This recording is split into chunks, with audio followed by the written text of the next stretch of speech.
So today we're going to talk about men over 40 respond favorably to women who know this. And we're going to get into this very quickly.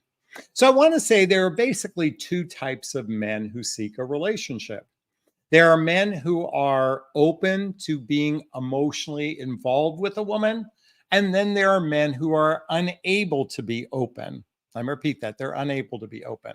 We sometimes call these men emotionally unavailable. Sometimes we call these men emotionally constipated. Sometimes these are called avoidant men. Sometimes these are called men who are emotionally closed off. Okay. Now, I would venture to say that the vast majority of men fall in this second category of closed off, emotionally unavailable, emotionally constipated. And I'm sure many of you ladies who are watching this would prefer to be with that man who's more emotionally evolved. He's that man who seeks more of a heart connection.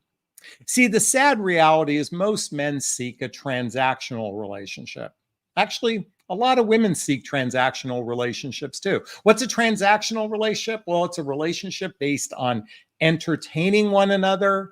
It's a relationship of being practical in each other's lives. And it's a relationship where there's physical connection with one another. Let me repeat that. It's the entertainment of one another. It's the practical living with one another. And it's the physical aspects of being in a relationship. And then there's some men who seek something deeper. What is deeper?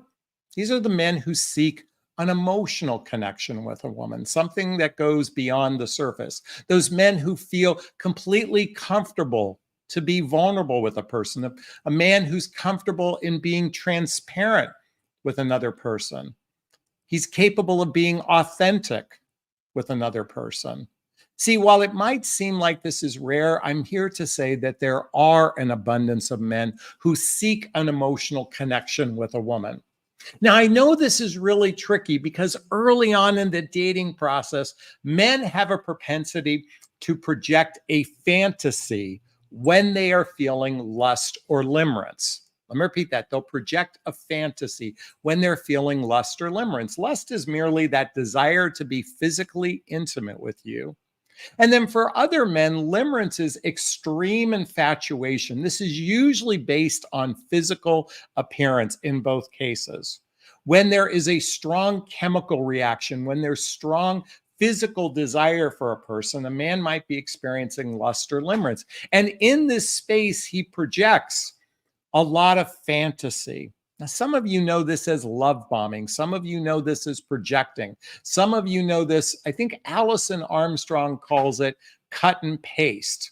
I call it trying it on for size. Why it's called cut and paste is they visualize a fantasy of a relationship with you and they cut and paste that into the dynamic the two of you are experiencing in those early stages, very early on.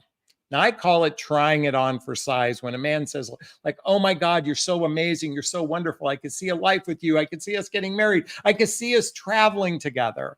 See, when a man is in this space, it might seem like he's emotionally available because he's emoting feelings.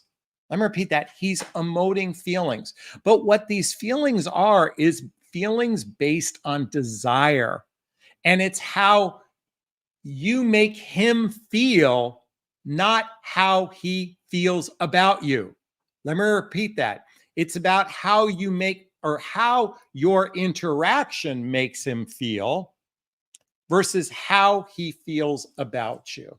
Now, how do I know this? What I'm about to share with you is a very common tale. I've heard this from hundreds of clients over the years, where a woman might express how she's feeling about a man, how she might be catching feelings for a man, how she might be developing feelings for a man, how she might be falling in love with him. And the minute she expresses or emotes some feelings, he immediately reacts with avoidance. In fact, he might not even acknowledge what you said, or he might be dismissive of what you said. He might say things like, oh my God, why are you bringing this up? We barely know each other. Let's take it slow. Now, this is usually after some sort of physical intimacy. A man might say, Let's take it slow, because the truth is the minute you emote feelings to that emotionally unavailable, that emotionally constipated, that emotionally closed off man, that man who's walled up on an emotional level, it's very difficult for him to go beyond that. You see, men who are walled off, men who are closed off emotionally, they typically have a deep wound that either happened in childhood or it happened in his adult experience that caused him to be fearful of love, or he might be in such pain over a past relationship that he has walls up. Now, interesting enough, this isn't singular to men. Women experience this as well. I've personally experienced women who have been walled up, emotionally closed off, emotionally unavailable, emotionally constipated. And the truth is, when someone enters into a brand new dynamic with a wall up, maybe they're trying to protect themselves because they were vulnerable in their last relationship. Maybe they were traumatized in their childhood because their mother or father was emotionally unavailable to them. Whatever caused the walls up, if you've already passed that physical intimacy stage with someone and they still have walls up, it's very difficult to tear down those walls. You can't be Ronald Reagan saying, Gorbachev, tear down this wall. For those of us who grew up in the 70s and 80s, might remember that.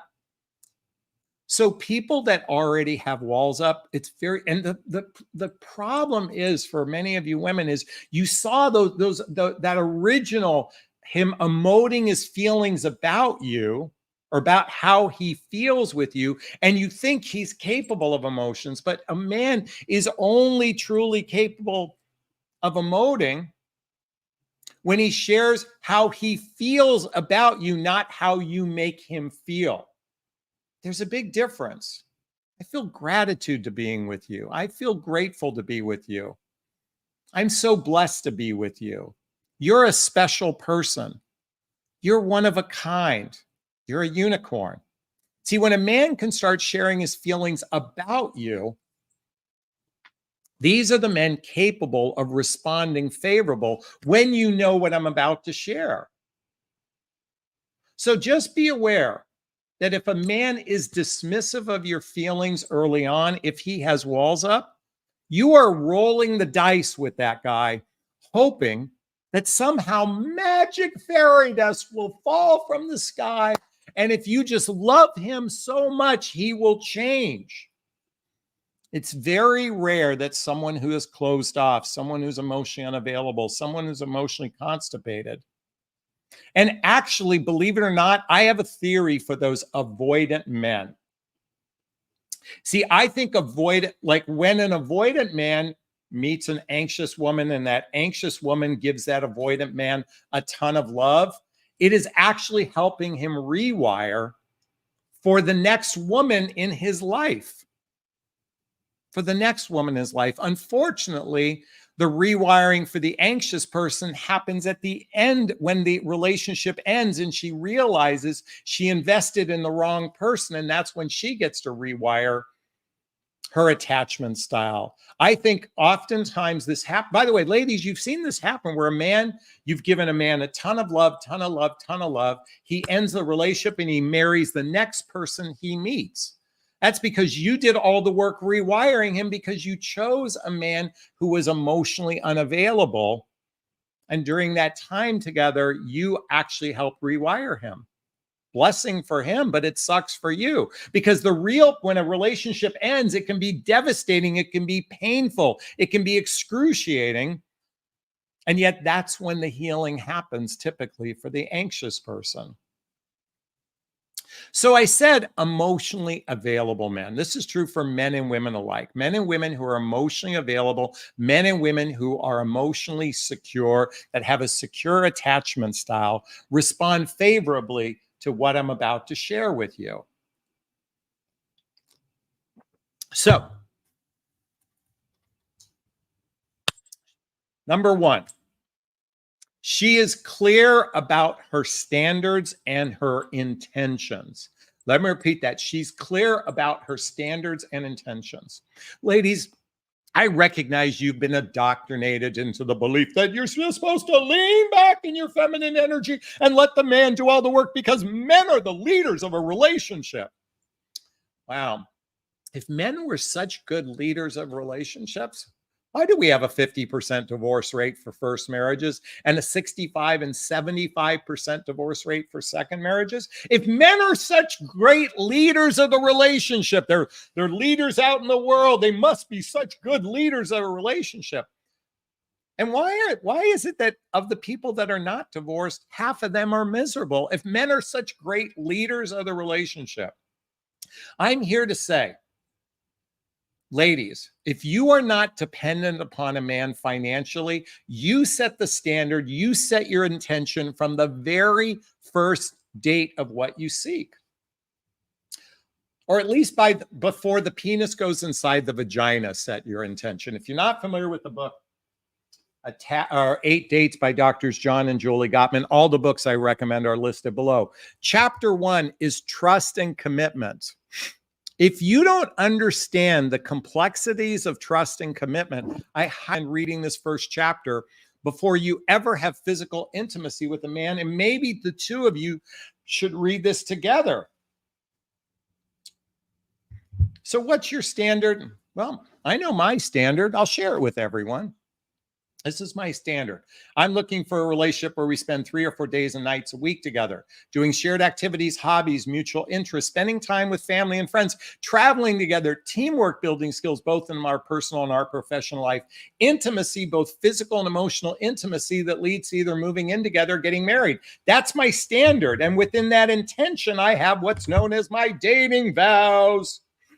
In the link below, in the show notes, there's my dating vows, okay? I'm going to share this with everyone because when a person operates with their standards and their intentions for that emotionally available, that man who's capable, he's got his act together, he's an emotional grown-up, he seeks partnership, he appreciates what I'm about to share with you. And I recognize, ladies, you can go after those transactional men, those men that I call spenders. And spenders, here, if you're not familiar with my chart, here it is. It's not a fact. It's merely an opinion. 20% of the population are users. They seek short-term game, love bombers, players, gold diggers, entitled people, selfish people, only care about their own needs. And that middle group, spenders, the reason why they're called spenders is they'll spend time with you. They seek connection, companionship, coupling, or sex. They have no direction, uncertain, fearful, usually have a dysfunctional life. You are a placeholder in their life. And the grower builders, they seek long-term commitment. They're emotionally grown up. They have good relationship skills. They have their act together. One of the things I teach in my private coaching is helping women. When I work with a client, I help them learn how to amplify their intuition by reorganizing their skills in vetting, which is called discernment. If you need some support with that, there's a link below to schedule a discovery call with me to see if working with a coach is right for you. When we effectively hone in your discernment, your vetting skills, you actually amplify your intuition. So coming back to the dating vows, this is the standard, the intention. I'm just going to share it with everyone really quickly. It's an agreement you make with each other that goes like this. I agree to explore the process of getting to know you with the intent to declare something serious in the next 3 to 6 months. By the way, I recommend saying this before physical intimacy.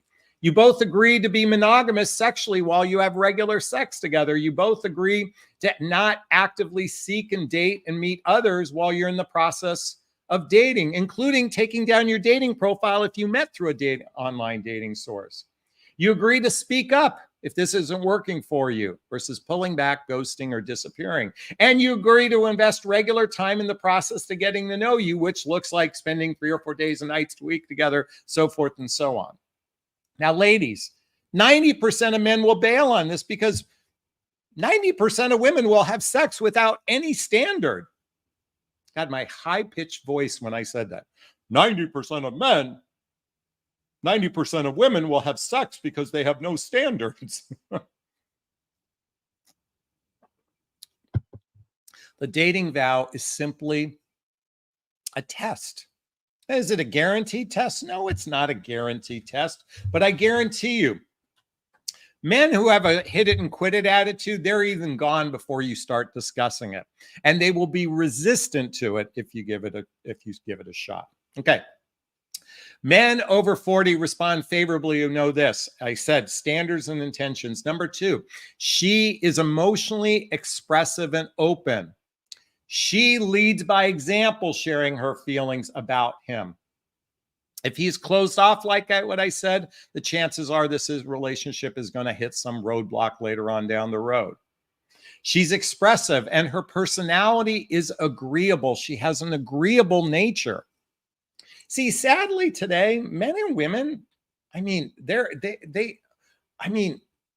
I got to tell you, human beings are incredibly self-serving and myopic in the way they date. It's all about getting my needs met. I like what Chris Rock says, relationship is to be of service. You're in the service industry. You are to serve the other person and to operate from an agreeable nature. And I got to tell you, there are a lot of women out there that have a chip on their shoulder. Oh my God, they're walking around with resting bitch face. And then you have this group of entitled women that just expect, just because they breathe, they deserve to be taken out on fancy dinners because I'm a woman and I have a vagina. So I must be treated like a queen. And yet their attitude might be that way. And please forgive me if I offended anyone. I apologize. But there are certainly plenty of entitled women out there that expect to be treated a certain way, and they have a very disagreeable nature. Now, one thing men respond favorably to is a woman whose words and actions are consistent.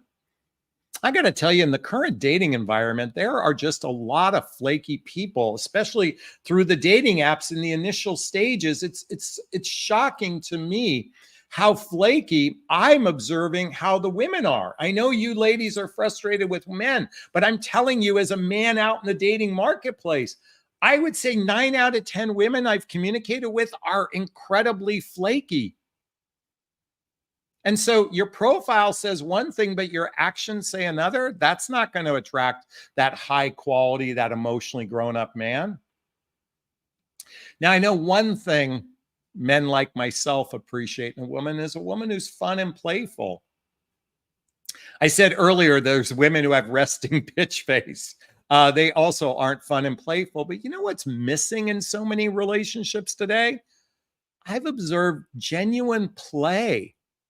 Like, isn't that, like, to me, a relationship is about play. I mean, sure, there's the practical aspects of a relationship. There's the physical, sexual aspects of a relationship, but it's about laughter and play. I think sadly, many human beings are so emotionally wounded that they're closed off. Their heart, their little kid is closed off, especially those in midlife. Now, I always say midlife is after baby making years and before retirement. But certainly those people that are in their late 50s and 60s, I've seen some really wounded people that have lost that sense of childlike wonder. They've lost that sense of play. And men respond favorably, especially men who want to play, respond favorably to women who laugh. You know what? I'm sorry, but I've seen this too frequently. I've witnessed so many women who just don't laugh. Now, it could be maybe my jokes are bad, so maybe I have to blame that, but I'm just sharing with you what I've observed. Okay. Couple more things that men respond favorably. She has an appreciative nature. She has an appreciative nature.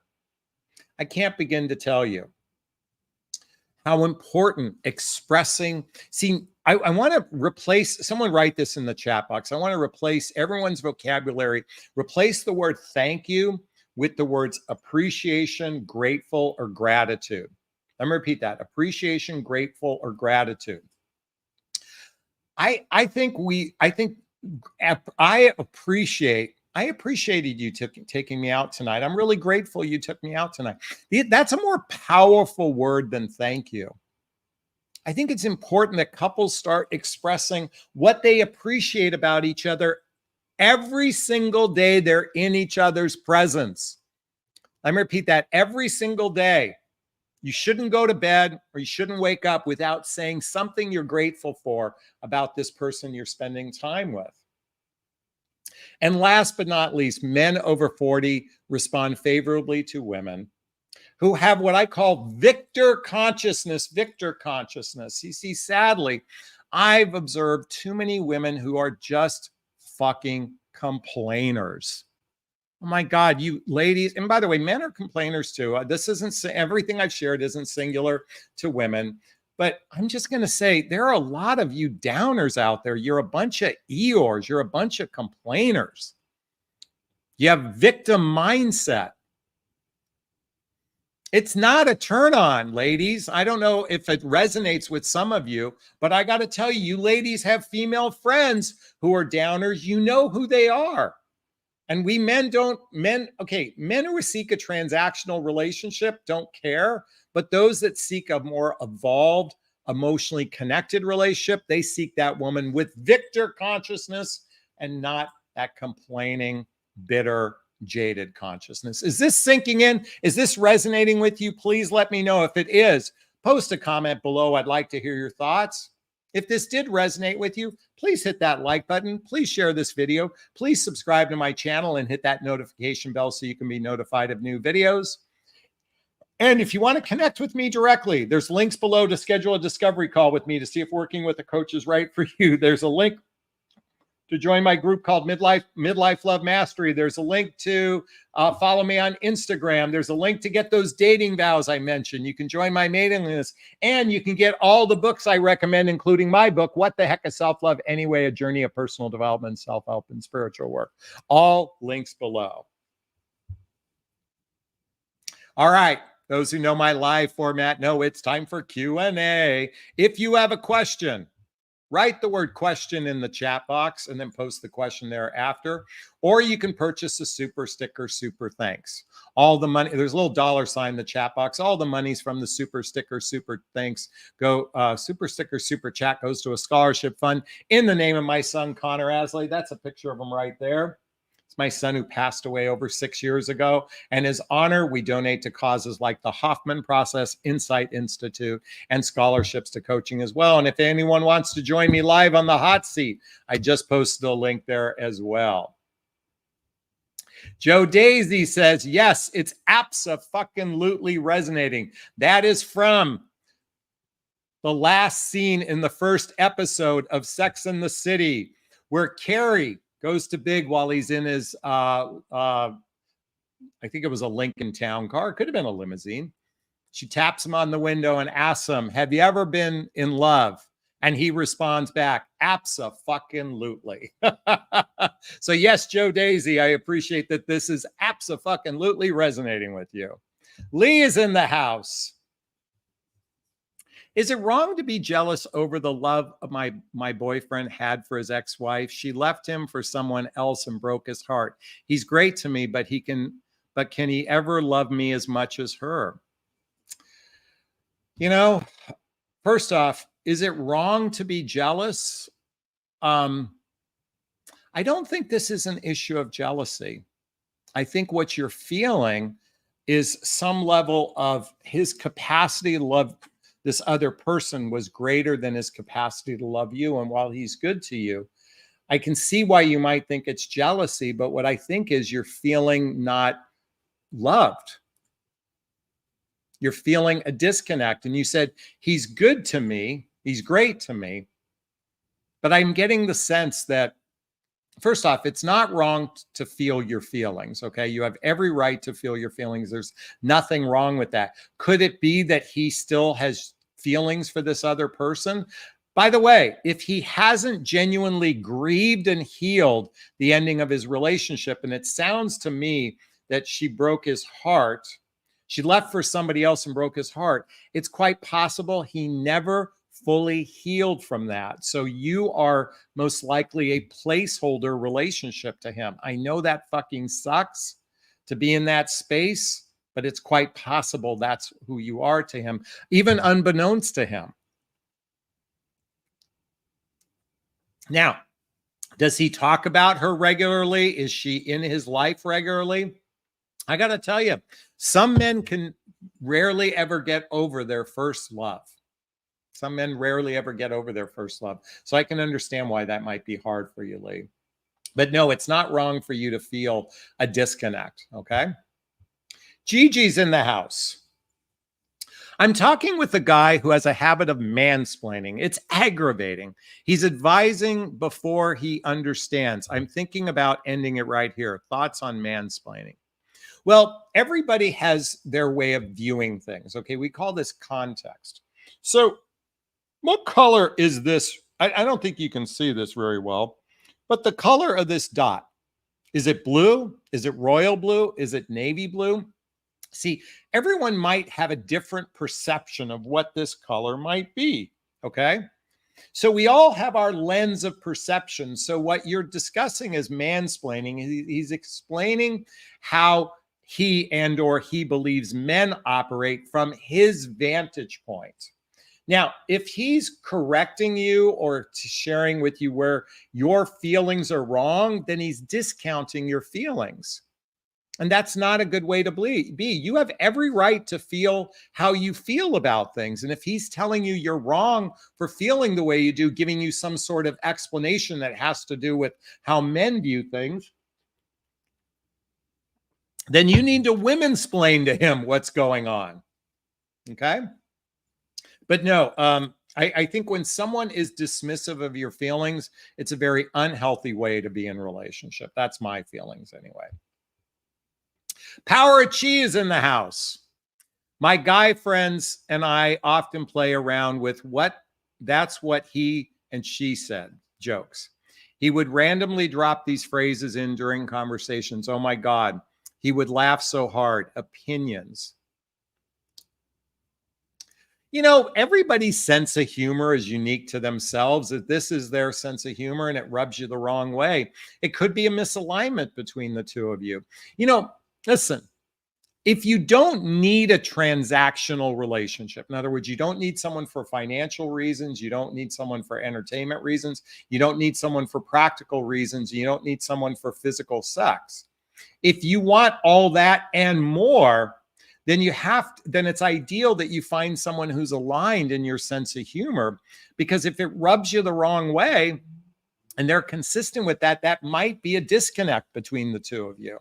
I think fun and play is an important facet for a healthy relationship.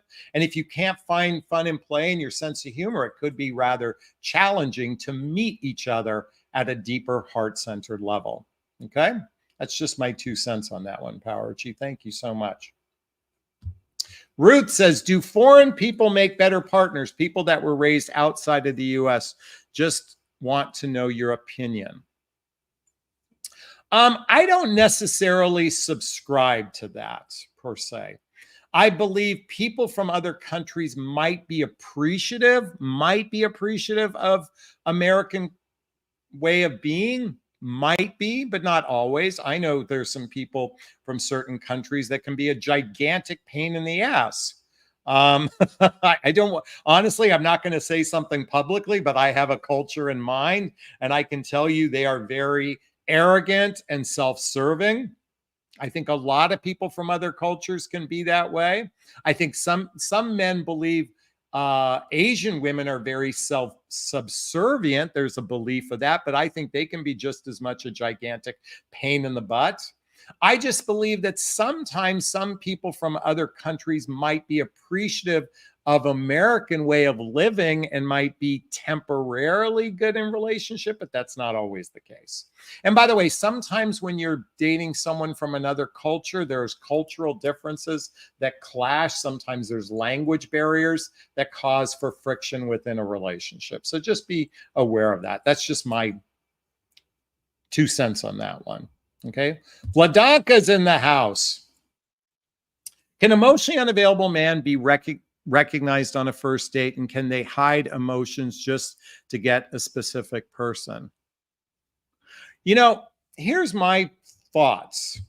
I'm a belief of doing your due diligence before a first date. And one of it is to investigate, interrogate their past relationships. There's a lot of hidden clues. Something I teach in my private coaching, how to find those hidden clues when they talk about their past relationships. That's usually where we can get some answers. There's more deeper questions that we do. And I have a section in my private coaching called Radical Honesty, pre-qualifying your prospect. And then there's another module called Gauges Emotional Maturity. And in that, you might, there's ways to start to get the clues early on to see what their capacity is. Just remember, the early stage of mating is so chemically driven that it's really hard to be both passionate and dispassionate at the same time. Okay. Let's keep going. By the way, how about some super stickers or super chats? How about some love for the Connor Asley Scholarship Fund? Amy says, I used to complain a lot. I'm evolved and graduated to teach everything I've learned over the years. Way to go, Amy. We appreciate that. T says, actually, I've met men and dated so many who are victim consciousness and quite jaded in failed relationships. Yeah, it's true for men and women alike. We have a very wounded population out in the dating marketplace. Oh, Gigi wants to say he's discounting more than my feelings, which is condescending. I queensplained to him that he has no effing clue what he's saying. Not very good, healthy relationship if he's condescending. If you're not familiar with the work of the Gottmans, one of the books written is called The 7 Principles for Making Marriage Work. One of the concepts that the Gottmans talk about is the 4 horsemen of the apocalypse. That's criticism, contempt, defensiveness, and stonewalling are usually what cause most relationships to fail. So if he's condescending, that's not a good sign. Lee's back in the house. Why do men get so angry when they have to share assets with their ex, although it's fair and the law? I notice that my boyfriend harbors anger for the wrong reason. They say money is the root of all evil, right? I think when someone was the primary earner, some people resent the legal aspects of a marriage. You see, I don't necessarily like that the government has control over my life. So I actually resent that as well. I don't like that the government has control over my life. This is why a lot of people have prenups ahead of time, because they'd like to have things spelled out ahead of time. So I can understand that there be some resentment, because I don't like the idea that the government has control over my life. I'm sure, and I know I'm not alone with that. Okay, I guess that's the price we pay, but I know that some of us don't always appreciate it. Hey, Tasha just gave us a $10 super sticker. Thank you for the love. Oh, Power Cheese says, I think I might have, Jonathan, I think you read my question wrong. We have the same sense of humor. We both crack up at the same jokes. Oh, I'm sorry. I misread that. Then now I don't know your question. So anyway, then, by the way, if you have a great sense of humor together, that's a great starting point in a relationship. I think that's a great place to start from. Okay. Okay. Let's see. This says, Angela, when the situation gets difficult and solutions must be taken to keep the love going, one can't expect the pressure to ease by expecting only joy. When all is resolved, joy can resume. Certainly, we all have challenges in relationships. That's just the nature of it. But do you work together as a team, or are you working at odds with one another? It's just something that comes to mind. Hazel Chick says, I'd love a video dedicated to what to do and not do on a first date, going on one soon, and I'm nervous. You know what? Just be your open, authentic, honest self. That's all you have to do. If you're open, authentic, honest self, that's just all you have to be. Just be true to yourself. That's what matters most. That's probably the best thing you can do on a first date. Be open, be curious, be kind, be compassionate, be agreeable without being a doormat. Oh, I should have said that earlier. Be agreeable without being a doormat. Hey, folks, I've decided I'm going to wrap up early tonight. I hope you found value in this video. Men over 40 respond favorably to those who know this. And earlier, when I said agreeable without being a doormat.